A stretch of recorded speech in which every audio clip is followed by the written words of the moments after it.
Ashama harka fuunee jirra jirtu hordoftoota YouTube chaanaalii Abbash Mobile Apptu baga nagaan dhuftan isiniin jedha. Har'as barnoota haaraa walitti deebinee jirra. Viidiyoo har'aa keessatti daawwattoota kan koo yeroo namni isiniif bilbilu iskiriinii bilbila keessanii touch gochuun osoo isiniin barbaachisin, iskiriinii bilbila keessanii tuquun osoo isiniin barbaachisin, yeroo namni isiniif bilbilu gurratti qabachuu qofaan akka bilbilli keessan ofii isaatii yeroo isin gurratti qabattan ofii isaatii akka ka'u haala kamiin akka sirreeffattan isinitti agarsiisa.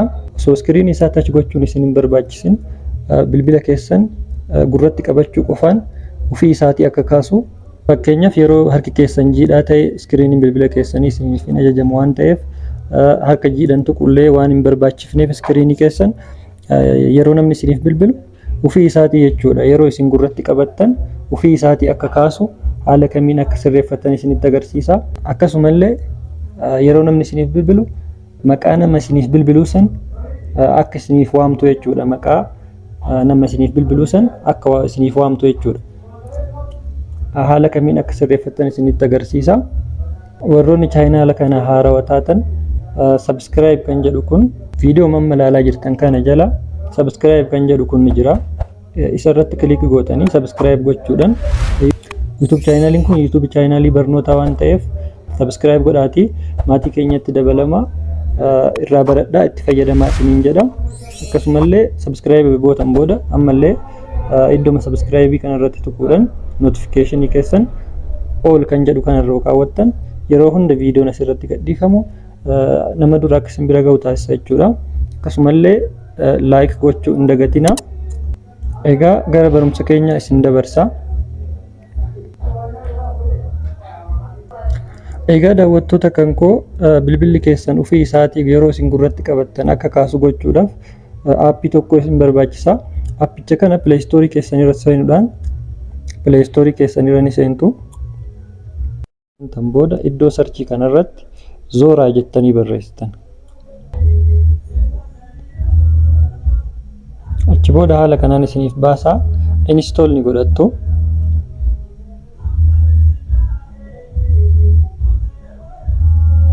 Achi booda open godhuudhaan gara keessaan seentu. San booda haala kanaan fuula kanatti isin geessa. Achi booda allow ni gootu.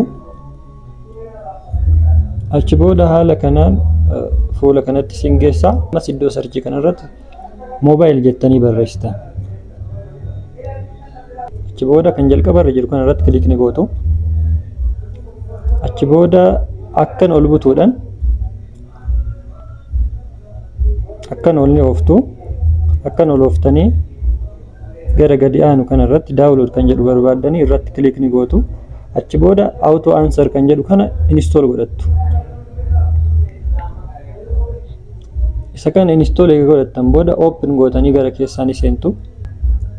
Open yeroo isin gootan haala kanaan fuula kanatti isin geessa. Don't agree exit kan jedhu ni jira. Agree and continue kan jedhu ni jira. Agree and continue kan jedhu kana irratti kilik godhattu.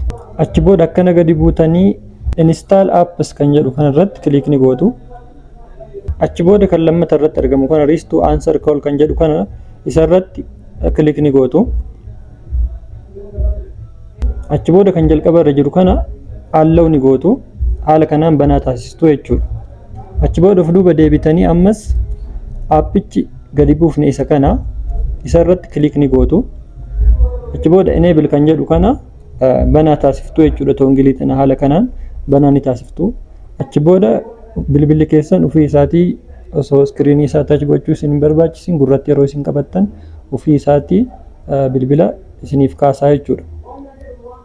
Ammallee of duuba deebinee seetingii yeroo namni isiniif bilbilu maqaa nama isiniif bilbiluu san akka isiniif waamtu haala kamiin akka sirreeffattan isinitti agarsiisa. Iddoo bilbilaa kanarra ni seentu. Iddoo bilbilaa kanarra eega seentan booda mallattoon sarara sadiituun as ni jirti. Isirratti yeroo tokko kilik ni gootu. Achi booda kan sadaffaarra jiru kana setting kan jedhu kana irratti kilik ni gootu.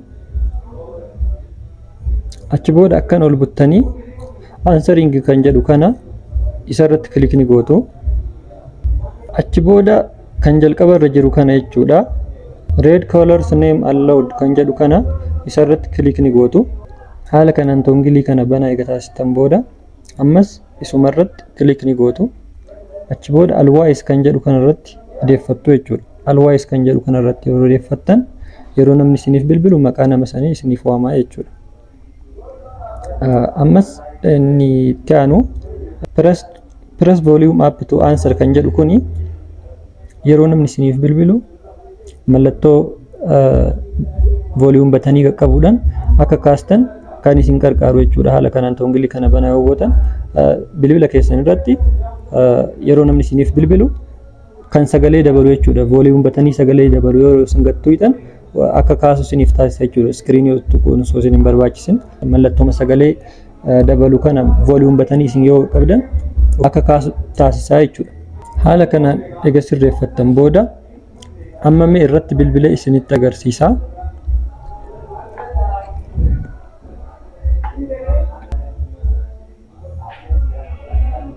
Abbosh Mobile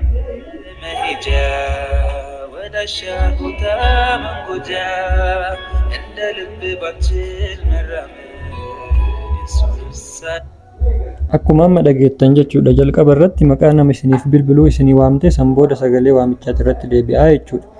Haala kanaan itti qarqaaramaa isiniin jedha. Akkasumallee laayik sheer oliif godhaa isiniin jedha.